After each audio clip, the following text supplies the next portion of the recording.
Good evening and welcome to Arizona Illustrated for Thursday, the 29th of November, 2012. I'm Tony Paniagua. November is Diabetes Awareness Month, but experts say we should be paying attention to this issue every day of the year, especially since many medical professionals say we have reached an epidemic in this country. Next, Christopher Conover has an interview with two people who are well-versed on this issue from different perspectives. Joining me now in the studio is Linda Parker, a nurse and a certified diabetes educator with Carondelet, and Mike Pavelka, who is a diabetes patient. Both of you, thanks so much for coming in. Thank you. Thank you. Linda, let me start with you. We hear a lot about diabetes in the media. Is this just more of an awareness on our part, or are there more cases than there used to be? I actually believe there's a combination of both. There are more cases of people with diabetes, and now there are more people being detected, and people are open about their conditions. So I think it's a combination of all three of those things. Clearly, about 26 million Americans have diabetes. Mike, let's talk about you. You were diagnosed, you said, a couple of years ago. Yeah, a couple of years ago. And what, are you on insulin or a pump, or how are you managing? I was on medication for it, but I was able to get off it due to my diet. So right now I just maintain it with eating right. So. A couple of years ago, so obviously you didn't grow up with it. What made you go in and get diagnosed? I just, with the work, I got new medical insurance, decided to go in for a physical, and the doctor ran a fasting blood sugar and found out my blood sugar was like 300 something. My A1C was like 13. And then you had your diagnosis. Yeah. Linda, is that a common story, or are there symptoms and people get sick, for lack of a better term, when they get diagnosed? Well, it's a fairly common story where people are not aware that they have it, and they come to the doctor for a physical, or they get sick and go to the hospital and, just get checked. Their blood work is done while they're there. So that's fairly common. Well, we the three of us keep throwing around getting sick and things like that. My dad's diabetic, so I know what it's all about. But for the people out there watching who might not know, what are some of the symptoms they need to be aware of, and maybe pique their interest enough to go check with a doctor if they're not feeling fine? Well, if they're not feeling fine, again, that's the first clue. But the second thing is if they are tired a lot, just generally fatigued more than usual, unusually thirsty. Having to go to the bathroom a lot because drinking a lot, meaning they're having to get up at night, go to the bathroom a lot during the night. But generally speaking, just fatigue. Sometimes the spouses will say they get irritable, especially when the blood sugars fluctuate, and they're not aware that it is diabetes. Mike, talk a little bit about your lifestyle. You said you're controlled without drugs, so it's mostly food. Is this a sentence to no fun food ever again? I actually started out at like about 335 pounds when I started working at the hospital. And just with walking and diet, I've dropped about 125 pounds. So that's been the biggest contributing factor. It's not necessarily because I eat right, but that a combination of exercise and so forth. But like she was talking about the symptoms that you get going into it, I had those, but they were so gradual for so many years that I didn't even realize. I mean, I just figured, the fatigue was due to getting older and, it was just normal. I had absolutely no clue, and as far as I was concerned, no symptoms that said I was diabetic at all, so. And you're a diabetes educator, so you get a newly diagnosed diabetic. What do you have to teach them? Well, we have to teach them actually 4 things they need to do in order to try to control their diabetes. 1, if they're on medications, how to take their medications correctly. Number 2, everyone gets a meal plan. We call it a diet, but a meal plan to follow in order to lower their blood sugars. Number 3, the importance of exercise, that everyone needs to get exercise almost on a daily basis. 30 minutes a day, at least 5 days a week is great. That's the recommendation through the American Diabetes Association. And fourthly, how to monitor their blood sugars throughout the day just to be safe. It sounds like, I know my dad was diagnosed, more than 30 years ago. And at the time it was this terrible thing, such a huge life change. It doesn't sound like it's a big life change if you're smart about it. Either one of you. It really wasn't for me. It was just a matter of taking better care of myself and being more aware of what I do. Because my biggest fear was growing up with my mother being diabetic was the misconceptions that she led up to telling me, like, well, diabetics crave sweets and, all these different things that I found out weren't true. And a lot of the foods going through their education was foods that I had absolutely no clue that were really high in carbs. And every diet I've ever been on was to count calories and not carbs. So it was actually a learning experience, but not really that big a life change, just better eating and more exercise. Now, for Mike has been a model patient in managing his diabetes. But for some people, we must admit that there are challenges along the way for some people because many times they have other medical conditions that accompany the diabetes.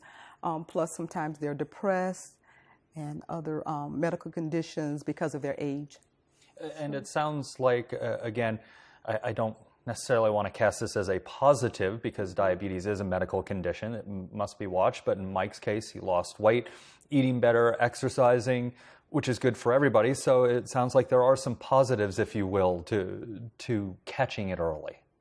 Well, for some people, it's a time when they realize and learn to eat better and live healthier overall. So they said it was a blessing in disguise, but they learned a healthier lifestyle. And of course, catching early is paramount, I would think. Right, it is. And we recommend that anyone over the age of 45 with risk factors such as your culture, being African American, Native American, Hispanic, persons that are having some of the symptoms that we talked about, weight loss, excessive thirst, urination, people that have family with diabetes, they need to get screened early, 45 years old, and sometimes even earlier than that if it runs in your family.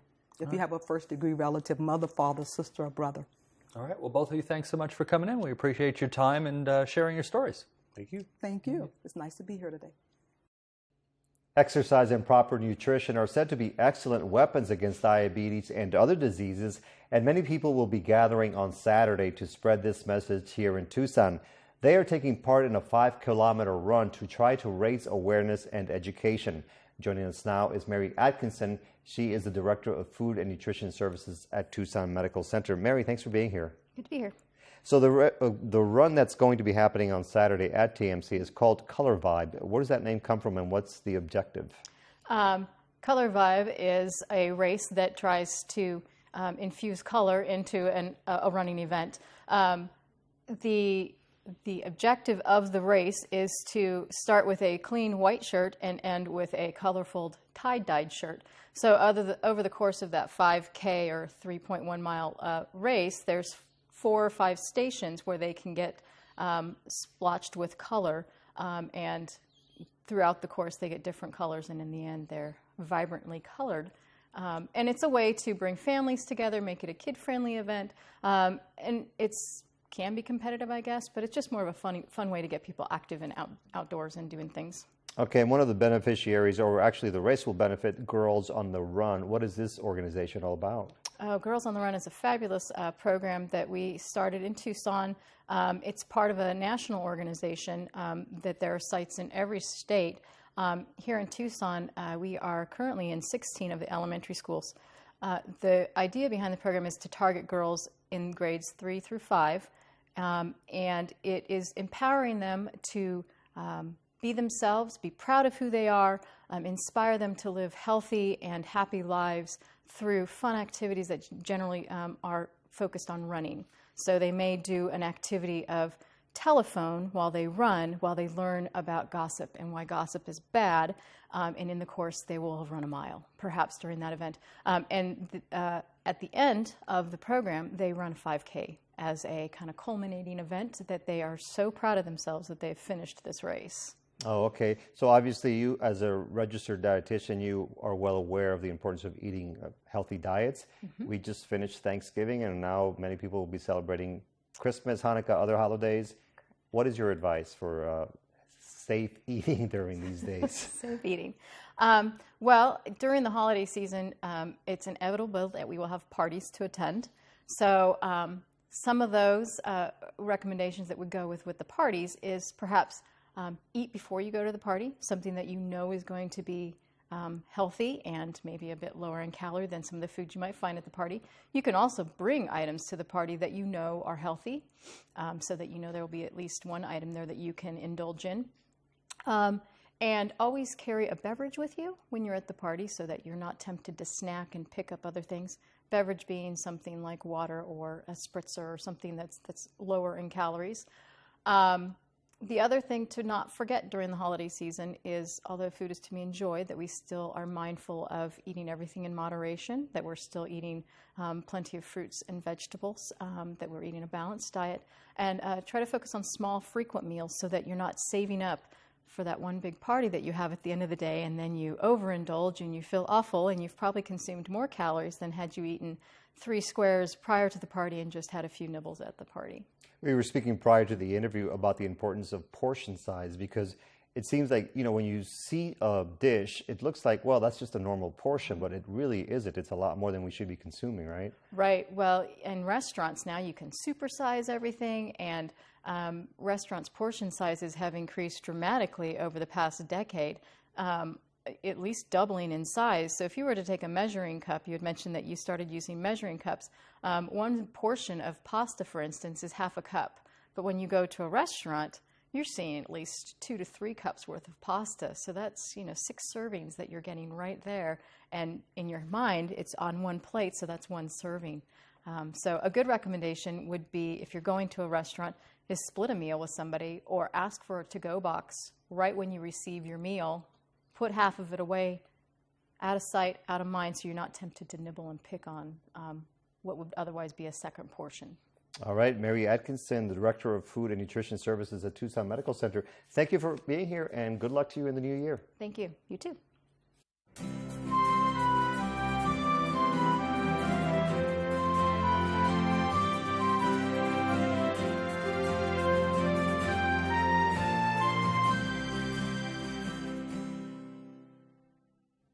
People from many different countries will be participating in the annual World AIDS Day this Saturday, December 1st, which hopes to raise awareness and education to fight this epidemic. For this and more, we are joined by Jerry Diaz and Waco Starr. They work at SAFE, the Southern Arizona AIDS Foundation. Thanks for being here. Thanks for having us. So let's begin with World AIDS Day, December 1st. Jerry, you have an answer. Why December 1st? Thank you. Yes, World AIDS Day back in 1987, when there was a committee put together to see when World AIDS Day was going to be set up. The persons in charge figured it was a great time because of the slow news period. It's right after Election Day, but just before Christmas, so you don't get the Christmas rush where you'll get lost in the fray of that, but yet you just got over the whole election like we just did. And it made a nice time frame to be able to use that to get the attention of the people in regards to the importance of the date.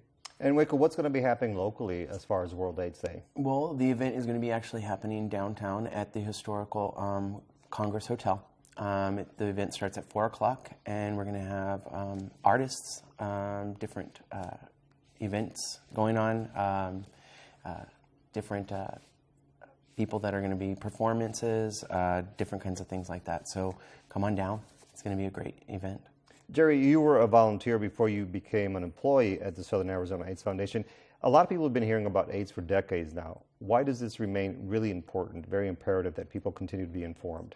The numbers themselves tell a great tale regarding the amount of people that are infected with HIV still in this world and, of course, in the United States.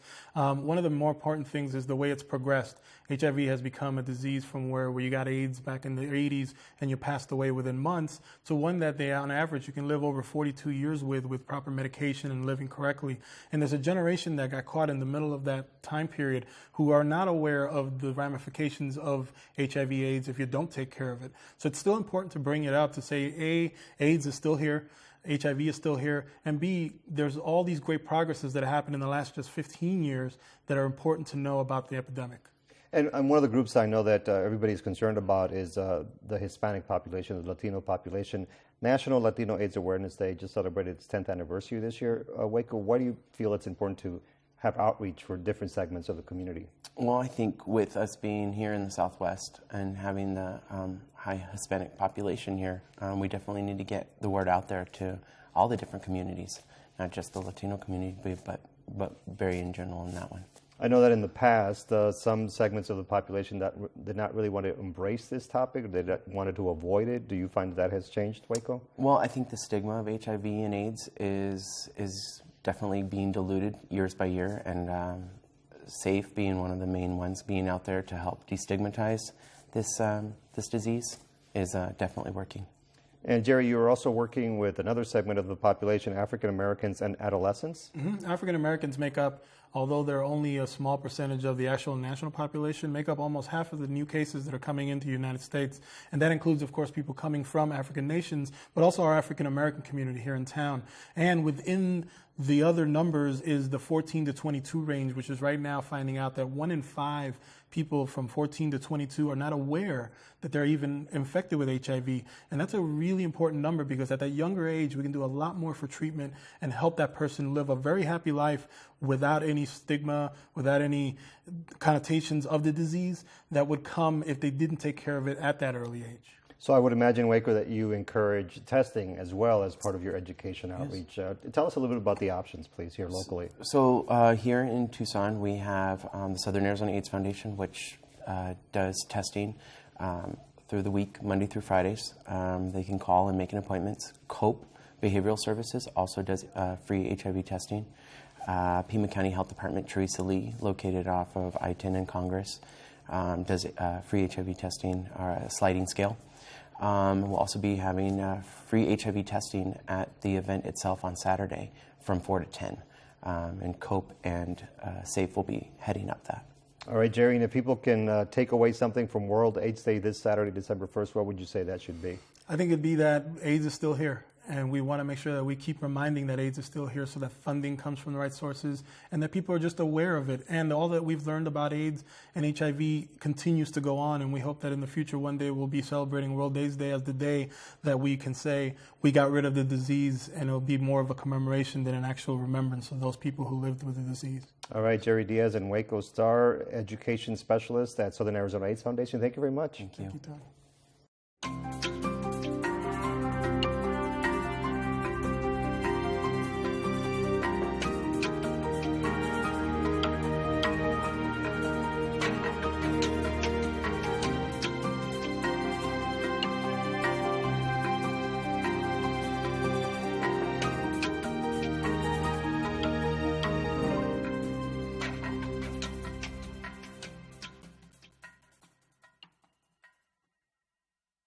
Southern Arizona is known for its many cultural attributes, and a Tucson resident will be presenting a documentary next week that focuses on one of these destinations that has been a popular gathering place for decades. Next, Caitlin Harrington has an interview with the former journalist, videographer, and producer. Joining me now is Dan Buckley, the producer of the El Casino Ballroom documentary. Thank you for being here. My pleasure. Dan, let's start by talking about why you chose to do this documentary. Well, El Casino Ballroom is a real landmark. It's important to family, it's important to community, it's important to our political structure.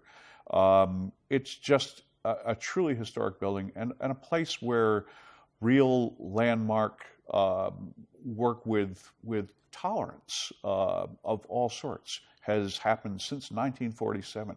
This is a place where all cultures were invited to be. And this happens to be the 65th anniversary of the El Casino Ballroom and the 80th birthday of the Latin American Social Club, which runs the El Casino Ballroom. Dan, you talked about the El Casino Ballroom being a cultural mecca in Tucson.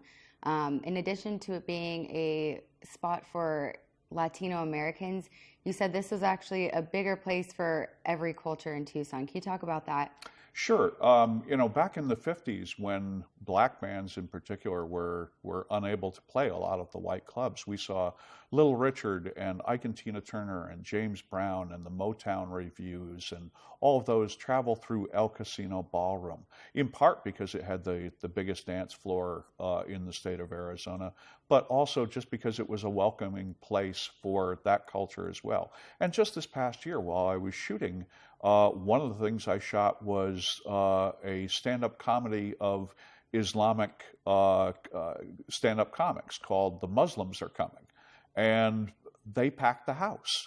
And so suddenly all these women in burqas and, traditional Islamic folks are sitting there in the same audience that saw Pedro Infante and Jorge Negrete and Lola Beltran and you name it, In addition to the many performers that have performed at the El Casino Ballroom. You talked about the ballroom being the bread and butter events were actually the weddings and anniversaries. Why do you think people choose this as their place to host these special events in their life? Well, I think a lot of it is tradition, family tradition. Everybody in their family has gotten married at El Casino Ballroom. You know, the Latin American ballrooms were very important, and there were probably a half dozen or so in their heyday. And El Casino succeeded a place called the Blue Moon, which was a fairly large place. And Hispanic families are traditionally large families. So having a 1,200-seater place to have your wedding, to have your quinceañera was important. Plus, it has a vibe in that community in South Tucson that no other place has. Dan, in filming and producing this documentary, you hit a couple bumps along the road, but you also met a couple of really interesting people, and you shared a story with me that I think was really interesting. So you talk to us about that a little bit as well. Sure. One of the things that happened at El Casino was in 1992, the roof blew off. Half of the roof blew off of the building during a microburst. And it lay dormant for about 9 years, and finally, the community just got together and said, enough, we want this back. And so they went to an architect, and actually the architect ended up being the grandson of one of the guys who built the place in the beginning. So anyway, a group of construction workers worked for no pay for a year and a half every night after they got out of their regular jobs. They would come there and work until 10:30 at night, and then on Saturdays as well. One of them was a fellow by the name of Javier Escalante. And Javier told me that he did this because his daughter was 4 years old at that time when they were rebuilding El Casino. And he wanted her to have her quinceañera there. And since the formal debut, which was sort of a work in progress debut, 3 or 4 weeks afterwards, his daughter had her quinceañera, and so I was able to film her quinceañera, and she will be in the final version of the film, as were several other people who I wasn't able to reach beforehand. As you mentioned, there were some technical difficulties in the original premiere. Yeah. What happened to me was 30 hours before showtime, I decided that I hated the titles, and I was going back through and replacing the titles, and all of a sudden I heard that crunching sound of a hard drive dying, and which is something you never want to hear as a filmmaker. But I figured, no sweat, I'm the king of backup, should be no issue at all. Well, it turned out that I had backed up all the clips and all of the photos and everything, but had somehow not backed up the Final Cut Pro document that put everything together. And so with 30 hours to go, I decided, well, you better have something. And so I just stayed up all night, grunted it out, and we did have an hour-long film that had the entire storyline. At the end, I had 48 minutes left to put in a little bit of B-roll and a little bit of photos. So it was really a rough finish, but the audience loved it. We had close to 900 people at the Fox. People have been calling me ever since, wanting copies. And now we're going to be able to, later on this year, do the formal finished version of the film, have DVDs available. And it's a great film. It's a heartwarming film. If I do say so myself, I don't, sometimes when you're close to a film, you see the flaws.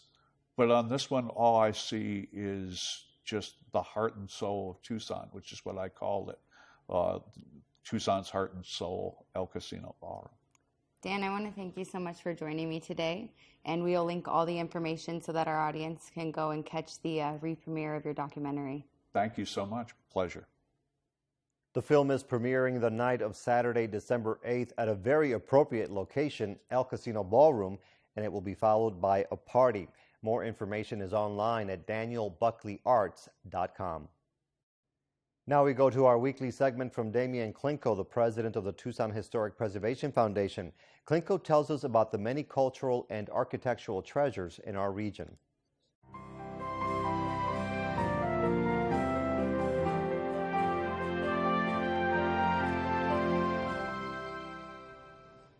When a historic building is demolished, a thread is pulled from the fabric of our collective shared identity. Tucson's historic homes and buildings are non-renewable resources, including Sonoran row houses, revival mansions, and craftsman bungalows. Our historic neighborhoods are not only wonderfully distinctive resources for Tucson's identity, but also vital to our long-term economic future. Tourists come to experience our history and our culture.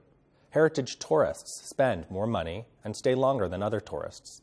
It's our responsibility to cultivate and protect these unique resources and places so we can remain competitive in the heritage tourist market. After decades of neglect, 20 years of reinvestment have transformed the historic core of our city.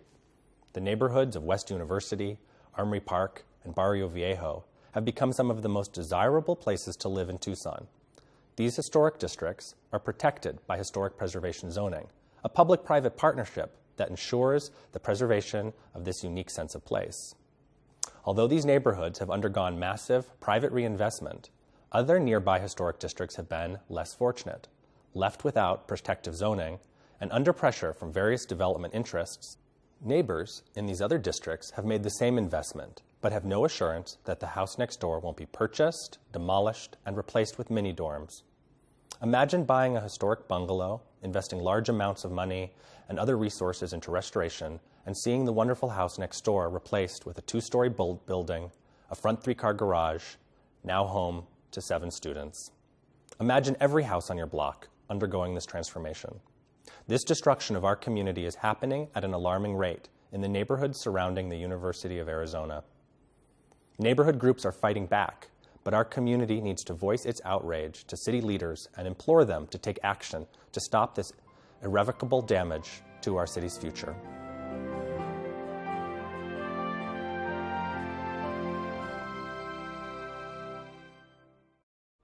Coming up tomorrow night, Jim Ninsel will join us on the Arizona Illustrated Political Roundtable and his guests from the Democratic and Republican parties. Topics will include the proposed closure of some TUSD schools, Senator John McCain's comments about the Benghazi attack, and the DREAM Act immigration alternative from Senator John Kyle and other Republicans. I'm Tony Paniagua from all of us at Arizona Public Media. Have a great night.